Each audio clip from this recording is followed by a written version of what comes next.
FORA.tv. The world is thinking. You enter our site, and we do something unusual in Second Life. We take control of your avatar. You're bound into the C-17 transport plane, your screen goes black, and you find yourself transported, shackled into a cage. It's a powerful experience, and there's significant and ongoing research and scholarship about one's identification with their avatar, behavioral, emotional, and visceral. So this is a real interesting place to start thinking about human rights communication.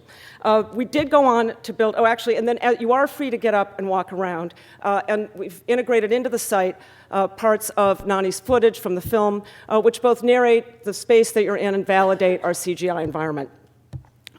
We did go on and build Camp Delta. You can fly, and the ironies of building a prison or another project about walls in a place where you can fly is not lost on us. You enter. It's a rather grim place constructed from shipping containers, and you can try to extract yourself from the legal black hole you find yourself in. We also did build a series of contemplation chambers that were mentioned in the film. This is a place to aggregate material that's already widely available, but really obscure and not necessarily widely known. So we also feel that experiencing this material in proximity to this experience that you've had and this model of the camp heightens its impact. So here we have poems from Guantanamo, a collection from an attorney in Chicago. You can hear them in audio as well as read them. This is a room where you can sit and listen to audio recordings of transcripts from CSRT, transcripts and FBI interrogations. This is from a event a couple of years ago from Penn USA and ACLU sponsored at Joe's Pub.